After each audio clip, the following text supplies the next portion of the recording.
देखो भाई, अभी हम लोग इस चैप्टर को जब हम लोग कंटिन्यू कर, इसमें कौन सा टॉपिक है तुम्हारा? Consumer surplus. कौन सा टॉपिक है? Consumer surplus. सरप्लस के मतलब क्या हुआ?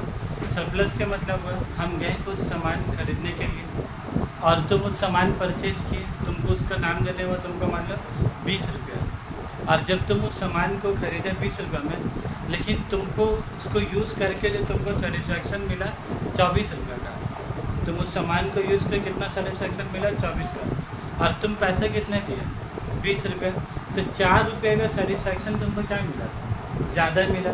वही जो ज़्यादा मिला ना, उसी को लोग क्या बोल रहा है तुम्हारा? Consumer surplus. सरप्लस का मतलब क्या हो गया? कंज्यूमर ही बात बोल रहा है कि कंज्यूमर बोल रहा है इस सामान का दाम अगर 24 रुपये भी होता ना तो भी हम दे देते हैं, और इस सामान का दाम है कितना? 20 रुपये। तो अब तुम ज़बरदस्ती का 24 रुपये दोगे, तुम तो उल्टा दिल में खुश होगा, वाह तो 4 रुपये कम हो गया। तो वही तो 4 रुपये तुमको जो फ़ायदा हुआ उसी को तुम्हारा क्या बोले लग, तुम्हारा कंज्यूमर सरप्लस। और उसी को डेफिनेशन मतलब कैसा लिखा देखो, what are consumer ready to pay, कितना कंज्यूमर देने को रेडी है, अनलेस व्हाट ही एक्चुअली पेदार, हकीकत में क्या वो दे रहा है। यही दोनों को माइनस करोगे तो तुम्हारा क्या निकल जाएगा? कंज्यूमर। अभी बात को समझने के लिए एक डेफिनेशन देखो नीचे लिखा हुआ है, तुमको जो सेटिस्फैक्शन मिल रहा है ज़्यादा मिल रहा है कि कम मिल रहा है? बोलो एक्स्ट्रा मिल रहा है। उसी को लोग क्या बोला? This extra satisfaction which consumer gets from the purchase of goods is called consumer surplus. बोला सामान खरीदने से, परचेज ऑफ गुड करने से जो एक्स्ट्रा तुमको सेटिस्फैक्शन मिला उसी को ये लोग क्या बोले तुम्हारा कंज्यूमर सरप्लस। अब इस बात को तुमको किससे समझना होगा? टेबल से भी समझना होगा, ठीक है। अपना ईको में है क्या? जो टेबल फिर ग्राफ, टेबल फिर ग्राफ, तो तुमको दोनों बात समझने होगा। ग्राफ तुम्हारा पीछा नहीं छोड़ेगा। तुम सोचोगे कि नल्ला करके नहीं आए तुम्हारा दुआ कबूल होने वाला है, नहीं हो। एग्जाम में ग्राफ क्या है? इकोनॉमिक जहाँ रहेगा तो ग्राफ का 100% होगा, तो तुम समझ लो वही तुम्हारे का फायदा है। इससे पीछे तुम भाग नहीं सकते। तुमको बोला पहले हम लोग क्या लिखा? Marginal utility. मार्जिनल के मतलब क्या बोला था हम लोग? The utility derived from the additional units of a commodity is called marginal utility. जैसे हम लोग क्या बोला था? पहला यूनिट खाया 1000 चाहत पूरा हुआ, 1000 यूटिलिटी मिला। उसके बाद 2 यूनिट एक और लिया तो उससे हम लोग का कितना हो गया? दोनों मिला के फिर हो गया 1800।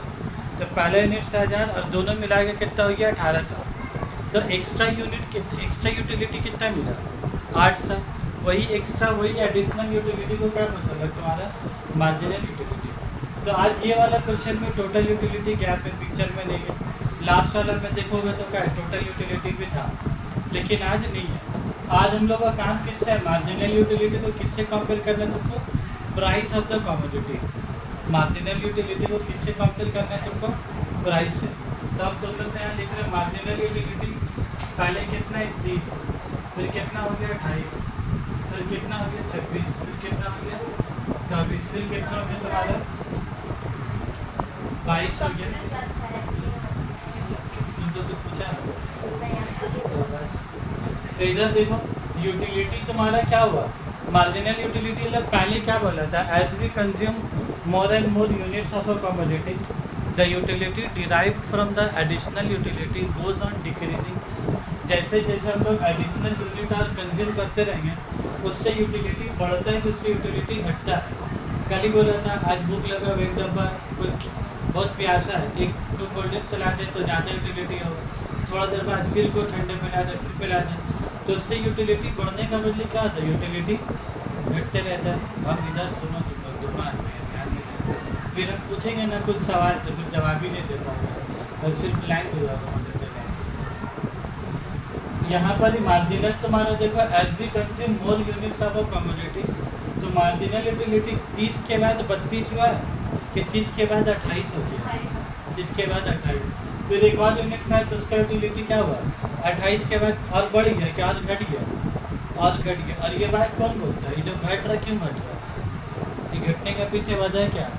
Law of diminishing marginal utility. Law of diminishing क्या बोलता है कि जैसे जैसे हम लोग यूटिलिटी ज़्यादा कंज्यूम करेंगे मार्जिनल यूटिलिटी उसका क्या होगा, बढ़ेगा कि घटेगा। कल भी हम लोग वाला रिलेशनशिप किया था, ऐसे करके टोटल यूटिलिटी बढ़ रहा था, मार्जिनल यूटिलिटी क्या घट रहा था। तो वही लोग बोल रहे हैं तुम्हारा। अब बात आता है यहाँ पर, तो मार्जिनल यूटिलिटी जो घट रही किसके बुनियाद में घट रहा है, लॉ ऑफ डिमिनिशिंग मार्जिनल। तो ये वाला जो कंज्यूमर सरप्लस का जो कंसेप्ट है, इसका बुनियाद कहाँ पर है, this concept is based on law of diminishing marginal utility. कल जब हम लोग किए थे वाला टॉपिक, इसको क्या लेने देना, और जो सुना नहीं सुना फिर हम नॉर्मल कल जैसे जैसे हम लोग यूनिट ज़्यादा कंज्यूम करेंगे उसका यूटिलिटी बढ़ता है, उसकी यूटिलिटी घटता है। बस यही जो घट रहा है, डिक्रीज हो रहा है, उसी को लोग क्या बोला है, तुम्हारा बोला law of diminishing marginal utility. अब तुम एक बात बोलो, ये तुम्हारा यूनिट तुम जैसे जैसे कंज्यूम कर रहे ये घट रहा, लेकिन सामान का दाम वो घट जाएगा। मान लो तुम थम्सअप लाए 20 रुपये का गया, तो तुम पहले वाला बॉटल में कितना दाम होगा, वही 20 रुपये होगा प्राइस।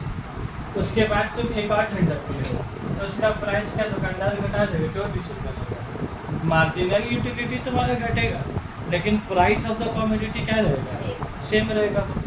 तो 20 रुपये, तो यहाँ पर ही मान लो तो 24 रुपये लेंगे, तो 24 रुपये। फिर तुम एक और यूनिट खरीदे तो इसका दाम कितना हो गया, 24 रुपये। फिर एक और यूनिट लिए तो उसका दाम कितना होगा, वही 24। डिमिनिशिंग घटेगा, लेकिन ये हमेशा कितना 24 रुपये। अब देखो लास्ट वाला कॉलम क्या बना हम लोग, कंज्यूमर सरप्लस। तो ये तुमको सेटिस्फैक्शन कितना का मिला, 30 रुपये का, और कस्टमर दे रहा कितना 24 रुपये। तो एक्स्ट्रा सेटिस्फैक्शन कितना मिल रहा है उसको, 6 रुपये। वही एक्स्ट्रा सेटिस्फैक्शन को तुम्हारा क्या बना, तुम्हारा कंज्यूमर सरप्लस। देखो यहाँ लिखा भी हम लोग वाटर कंज्यूमर रेडी टू पे, तो कंज्यूमर देने का कितना दी उसको 30 रुपये, लेकिन उससे दुकानदार कितना व्हाट ही एक्चुअली कितना पैसा दे रहा 24 रुपये। तो 30 माइनस 24 के तो कितना आ गया 6 रुपये, ठीक है ना भाई।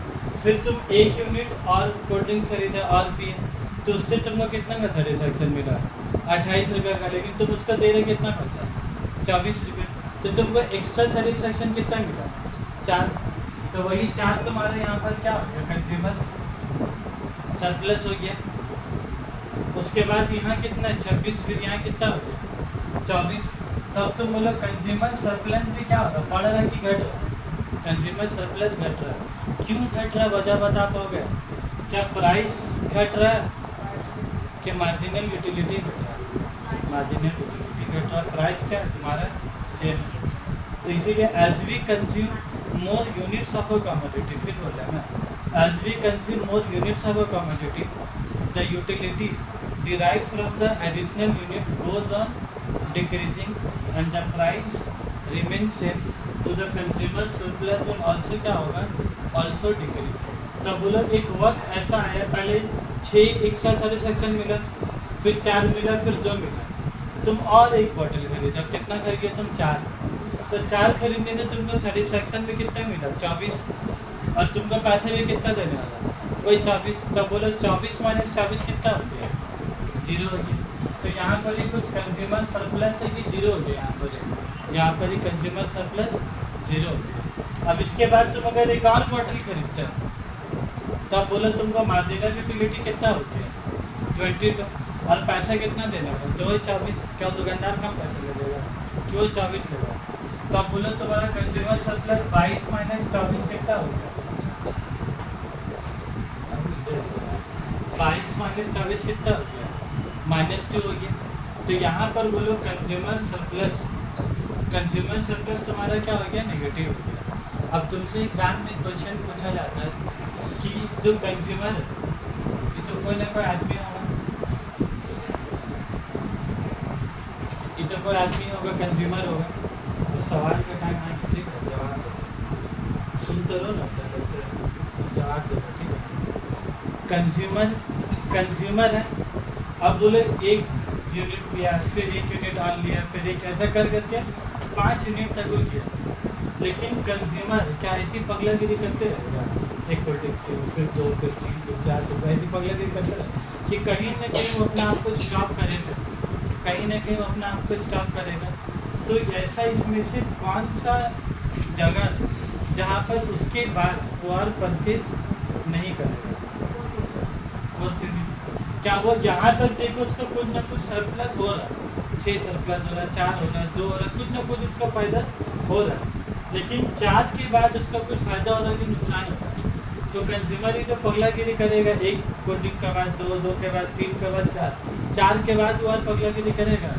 अगर पगलागिरी करेगा तो उसको सही नहीं पगला बोलेगा उसको, क्योंकि भाई 4 यूनिट का बाद अब उसका फ़ायदा हो रहा है कि नुकसान होगा।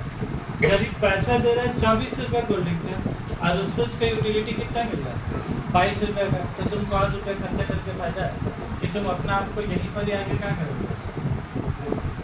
यही पॉइंट में जो रुका है ना, इस पॉइंट को मैं क्या बोलता है तुम्हारा कंज्यूमर इक्विलिब्रियम। इसी पॉइंट को तुम्हारा क्या बोला था? Consumer equilibrium. इक्विलिब्रियम मतलब क्या हो गया? जितना पैसा दिया उतना ही का मेरा चाहत पूरा होगा। तो वो यहाँ पर आके अपने आप को क्या करेगा से? तो यहाँ पर ही कब सेम होगा बोला? जब मार्जिनल यूटिलिटी, कौन सा यूटिलिटी बोला? मार्जिनल यूटिलिटी और उसका प्राइस दोनों यहाँ पर क्या रहेगा तुम्हारा? सेम होगा। मतलब ये जब जीरो होगा तो ये जीरो कब होगा? When marginal utility equals to price. देखो यहाँ 26 माइनस 24 जो इक्वल हो रहा है नहीं, यहाँ पर भी इक्वल हो रहा है, इक्वल खाली कहाँ हो रहा है? तो यही पोजीशन तो तुम्हारे क्या बनेंगे? Consumer equally. और देखो पॉइंट नंबर 5 में वही चीज़ लिखा है, when the consumer is at equilibrium point. When the consumer is at, consumer कौन सा पॉइंट में इक्विलिब्रियम होगा?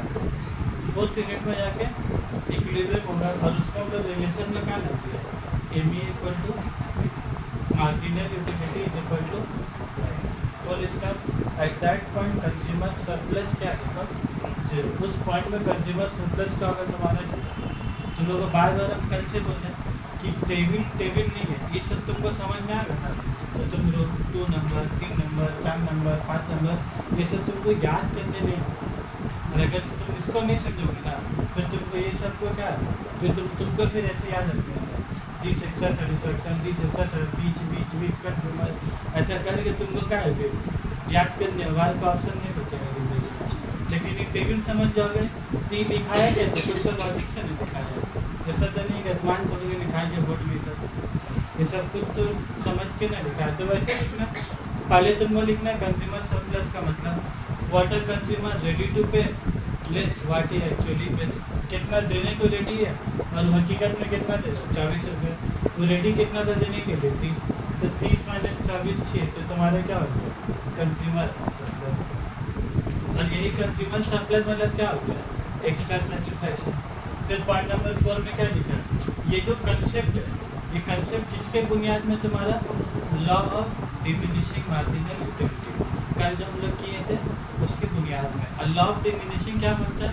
क्या हम लोग जैसे जैसे यूनिट ज़्यादा कंज्यूम करेंगे उसके यूटिलिटी दिन का दिन क्या घटते रहेगा, और ये घट रहा तभी तो कंज्यूमर सरप्लस भी क्या, इसीलिए तो घट रहा। इंसान अगर खाते जा उसको सेटिस्फैक्शन बढ़ते रहे तो कभी भी कंज्यूमर इक्विलिब्रियम होगा, उसका दिल करेगा नहीं 4 शर्ट का बाद और 5 शर्ट और 6 शर्ट और 7 शर्ट, कहीं ना कहीं उसको तो आगे रुकने होगा। तो कहाँ के रुकेगा? जहाँ उसका दिल और कलेजा दोनों का भर जाएगा, वहीं पर यहाँ को कपड़ा खरीदना का बंद कर देगा। तो कंज्यूमर सरप्लस इक्वल टू क्या होगा तुम्हारा? जीरो। और जहाँ जीरो होगा उसी पॉइंट पे तुम्हारा क्या बोलेंगे हम लोग? Consumer equilibrium. तो जीरो कैसे लिखा? When the consumer is at equilibrium point marginal utility equal to price full stop at that point consumer surplus is. तो ये सब देखो एक ही लाइन से सबको जोड़ के क्या सेंटेंस बना। अब तुम्हारा दिल है तो या तो तुम राइट लो या तो समझ लो, या तो मिनी तिराज कर लो।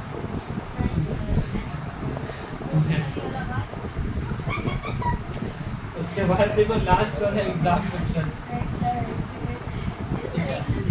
एग्जाम क्वेश्चन देखो एग्जाम में कैसा पूछा लोग पूछा, how consumer surplus is based on law of diminishing marginal utility. बोला consumer surplus law of diminishing marginal utility पर कैसे बुनियाद है? ये जो बोला ना बेस है, बोला बेस है based on law of diminishing, तो कैसे बुनियाद? ये बात तुमको ढूंढना है। तो तुम क्या लिखोगे बोलो? तुम लिखोगे हमको लगा इसलिए है। तुम क्या लिखोगे? हमको लगा कि तुमको कोई ठोस सबूत उसके पीछे का देना होगा, तो 2-3 लाइन लिख दोगे। As the unit consume increases, कैसे लिखोगे बोलो? As the unit consume increases its marginal utility goes on decreasing. देखो एकदम लाइन से लिखो, marginal utility goes on decreasing and thus, फिर क्या लिखना है तुमको? ये होगा एंड दस कंज्यूमर सरप्लस देखो क्या इंक्रीजिंग इट डिक्रीजिंग। तो बस ये पेज तुमको समझ में आएगा ना, तो तुम आंसर क्या है तुम आराम से क्या लिख पाओगे, ना फिर तुमको ये रिटर्न नहीं होता सवाल हो जाएगा। देखो कितना प्यार से लिखा हुआ कि नहीं, देखो as the unit consume increases, ये वाला लाइन लिखा as the unit consume increases, comma के बाद क्या लिखा है? Marginal utility goes on decreasing, its marginal utility goes on decreasing and thus consumer surplus क्या आल्सो। बस ऐसे करके 3 लाइन क्या है, ठीक है। अब इसके बाद हम लोग को ग्राफ भी इसका बनाना है। वो जो कंज्यूमर इक्विलिब्रियम बोला है ना, उसका पॉइंट हम लोग अलग से ही बनाया है, कंज्यूमर इक्विलिब्रियम, ठीक है। वो जो जीरो आए ना उसको हम लोग ग्राफ में बना के उसको हम लोग समझाएंगे।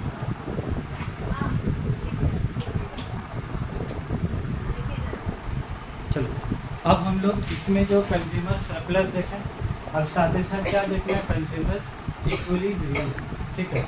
इक्विलिब्रियम के मतलब क्या बोला हम लोग?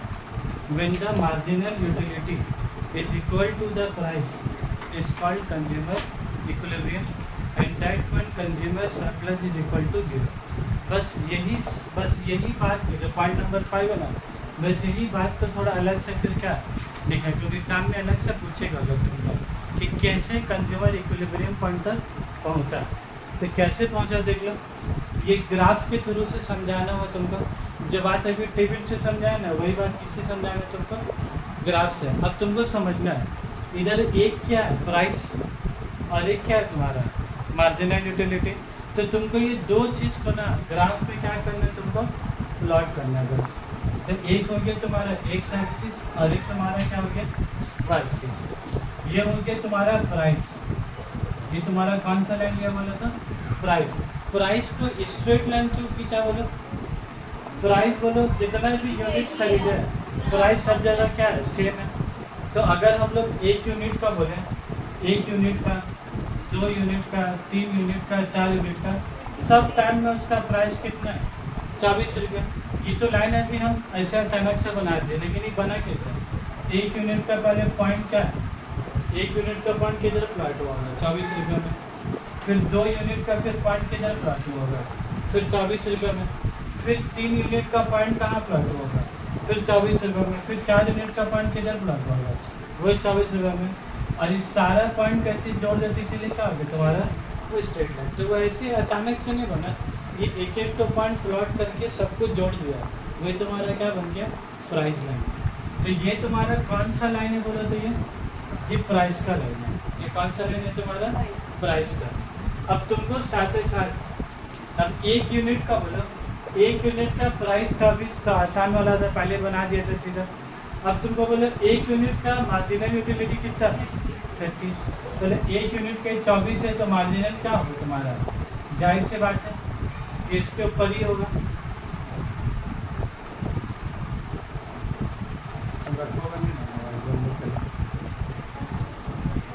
एक यूनिट का मार्जिनल यूटिलिटी कितना है? 30। तो इसीलिए इसका पॉइंट कहाँ बना है लोग? इसके ऊपर। उसके बाद बोलो सेकेंड यूनिट का मार्जिनल यूटिलिटी कितना है? 26, 28। तब ये जो बनेगा तो किसके नीचे बनेगा? इसके नीचे। तो ये तुमको कहाँ बनेगा? उसके नीचे। उसके बाद जब ये और बढ़ेंगे तो ये और कितना हो गया तुम्हारा? 26 इधर हो गया। लेकिन ये और अगर आगे बढ़ा 4 तो अब इसका मार्जिनल भी कितना होगा तुम्हारा? वही 24। दोनों 24 है यहाँ पर। तो इसका जो पॉइंट प्लॉट होगा कहाँ प्लॉट होगा? एकदम इसी लाइन के ऊपर होगा। तो मतलब ये बना कैसे? ये ऐसे करके लाइन ऐसे बना, ऐसे छूटे, और फिर उसके बाद मार्जिनल यूटिलिटी क्या होगा? 24 के बाद फिर बोलो कितना हो गया? 22। तो 24 के बाद 22 हो गया, तो उसके बाद फिर यूनिट का क्या होगा? उसके नीचे। तो ये वाला ग्राफ कैसे बना तुम्हारा? इस तरीक़ा से बना। और जहाँ पर ये दोनों का इंटरसेक्शन हो रहा है, प्राइस और ये कौन सा ग्राफ है बोला था, ये वाला मार्जिनल यूटिलिटी। इस पॉइंट में क्या हो रहा है, मार्जिनल यूटिलिटी भी 24 और प्राइस भी कितना है तुम्हारा, प्राइस भी 24। तो उसी पॉइंट को हम लोग क्या बोलेंगे, तुम्हारे इक्विलिब्रियम। इसी पॉइंट को तुम्हारे क्या बोलेंगे, बोले इसको हम लोग ई से डिनोट करते हैं और यही पॉइंट तुम्हारा क्या हो, इक्विलिब्रियम पॉइंट। समझ में बात। तो बस इसी बात को तुमको ग्राफ के थ्रू से क्या समझाना है। और तुम लोग को कल भी बोला ये 1 2 3 4 5 ये 22 24 26 28 सबका लिखना है, तुमको सबको लिखना नहीं है। तुम सब मिलाकर सन्नाटा कर दोगे, तुम बस सब गैप कर दो, सब गैप कर दो। तुम डायरेक्ट एक लाइन ऐसे खींचो और पॉइंट नंबर दी के तुम क्या बोलो, इक्विलिब्रियम पॉइंट। ये हम लोग इतने क्यों बनाया, क्योंकि हम लोग एक ग्राफ बनाया, एक टेबल बनाया, ये कैसे कैसे ग्राफ बना उसको समझने के लिए खाली समझे।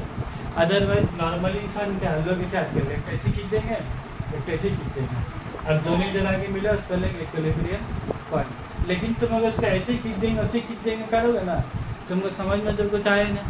अब जो समझ में कुछ नहीं आया तो तुम इसके ऊपर में 2 पॉइंट बना सकोगे, फिर तुमको याद करना है कौन से शेप में वो पॉइंट को बोलेंगे इक्विलिब्रियम पॉइंट। पॉइंट मतलब where the marginal utility is equal to price, marginal utility is equal to. यहाँ पर सेम हो रहा का मतलब क्या है, मार्जिनल यूटिलिटी। हाँ ये सब लिखना होगा कभी। अब उनका एक बात बोले ना, एक मिनट बात बोलते पहले, मार्जिनल यूटिलिटी यहाँ पर इक्विलिब्रियम पॉइंट का मतलब क्या होता है, इस जगह में मार्जिनल यूटिलिटी और प्राइस जो है क्या होगा, सेम होगा। मतलब 24 रुपया प्राइस होगा और 24 रुपया मार्जिनल यूटिलिटी होगा। यहाँ पर ग्राफ वगैरह में 24 28 26 क्यों नहीं लिखा जाता, क्योंकि हमेशा 24 ही रहेगा सामान का दाम। मार्जिनल यूटिलिटी हमेशा 30 28 26 होगा, ये चेंज भी हो सकता है, चेंज हो सकता है। तो इसी के लिए लोग ग्राफ में सब 30 28 26 नहीं लिखते, क्योंकि वो क्वेश्चन के हिसाब से डेटा क्या है चेंज होगा। अब उसके बाद हमको एक बात बोलो, ये जो इससे पहले का पॉइंट ये वाला जो तुम्हारा पॉइंट ये वाला, इसमें क्या रहा बोलो, प्राइस 24 रुपया और यूटिलिटी तुमको क्या मिल रहा है, उससे ज़्यादा मिल रहा है। उसके बाद तुम और यूनिट कंज्यूम कर रहे हो तो देखो ये ग्राफ क्या हो रहा है, कम हो रहा। ये कम क्यों हो रहा है, कंज्यूमर सरप्लस बढ़ रहा है कि घट रहा है, घट रहा है। इसीलिए ग्राफ भी तुम्हारा कैसे बन रहा है, डिमिनिशिंग की तरफ बन रहा है। तो ये वाला जो जगह होता है ना, ये वाला जो जगह होता है, इसी जगह को हम लोग क्या बोलते हैं तुम्हारा, कंज्यूमर सरप्लस। ये वाला जगह को हम लोग क्या बोलते हैं तुम्हारा, कंज्यूमर सरप्लस। अब तुम देखो धीरे धीरे करके इसका सरप्लस क्या है, कम हो रहा है। कम क्यों हो रहा बोलो, फिर उसका वजह क्या है, law of diminishing marginal utility. क्योंकि as we consume more units of a commodity its utility goes on decreasing. तो यूटिलिटी अगर घटेगा तो कंज्यूमर सरप्लस क्या है, वो भी घटते रहेगा। और एक वक्त ऐसा आएगा यहाँ पर क्या आएगा तुम्हारा कंज्यूमर, यहाँ पर क्या आएगा marginal utility is equal to. और इसके बाद तो इसको जाना है, इसके बाद तो कंज्यूमर निगेटिव में चले जाएगा। इधर सरप्लस होगा, प्राइस के बाद उसकी यूटिलिटी कम, तो कंज्यूमर सरप्लस किस में चला है तुम्हारा। तो ये वाला पॉइंट तुमको ग्राफ में शो ही नहीं करना है, बस ये वाला शो कर दोगे सरप्लस और इसका क्या लिख दोगे, इक्विलिब्रियम पॉइंट। अब ये इतना लिख दिया, अब 2 पॉइंट लिख दोगे, तो वापस से लिखो consumer surplus means that the consumer should purchase that much quantity, उतना खरीदेगा दैट ही कैन क्या लिखा देगा, मैक्सिमाइज टोटल यूटिलिटी। वो उतना ही सामान खरीदेगा जिससे वो अपना चाहत को ज़्यादा कर सकते हैं बस। तो मैक्सिमाइज टोटल यूटिलिटी। और मैक्सिमाइज कैसे करेगा बोलो, consumer will be in equilibrium when marginal utility equal to its price. बस यही पॉइंट फिर से लिखा, मार्जिनल यूटिलिटी इक्वल टू क्या, प्राइस। और इसको फिर ग्राफ में क्या है समझा दिए। अब तुम देखो, तुम कॉपी में जो तुम लोग लिखे होगे वो आधा पेज नहीं हो गया, अगर 4-5 पूछेगा तो आधा पेज लिख दोगे तो देगा नहीं लिखेगा। ग्राफ का यही फायदा होता है, शुरू का कोई लिख दो फिर ग्राफ लिख दो बोले। हाँ equilibrium, consumer equilibrium of single commodity, देखो रेड पेन से मेरे को ऊपर में लिखा है, क्योंकि उसके बाद एक और टॉपिक आएगा consumer equilibrium of two commodity. और जिसको लोग बोलेंगे तुम्हारा, जैसे यहाँ पर हम लोग क्या बोला था, law of diminishing marginal utility, इसमें कंसेप्ट ऐड होता है law of equi marginal utility, law of equi EQUI, ठीक है। तो पहले हम लोग इसका वीडियो पॉज कर देते हैं, ठीक है। अब उसके बाद लॉ ऑफ इक्वी वाला अलग से पूरा पूरी करेंगे, ठीक है। इसको करा के आगे कंज्यूमर सरप्लस, और लॉ ऑफ इक्वी मार्जिनल भी कंज्यूमर सरप्लस का ही है, सिर्फ वहाँ पर एक कमोडिटी का वैल्यू कितना कमोडिटी है, दो मतलब क्या हो गया, जैसे अभी तुम्हारे पास 24 रुपये था तो तुमको खाली एक ही कमोडिटी में पैसा खर्चा करना, अब तुम्हारे पास 24 रुपया होगा, अब तुमको दो कमोडिटी में क्या खर्चा करना है। और इस हिसाब से दोनों कमोडिटी में खर्चा करना है, जिससे सेटिस्फैक्शन दोनों का क्या तुम्हारी सेम इक्वल हो। इसी को तो क्या बोला, law of equi marginal utility, ठीक है। तो हम लोग उसको अलग से, इसके पहले फोटो ले लेते हैं।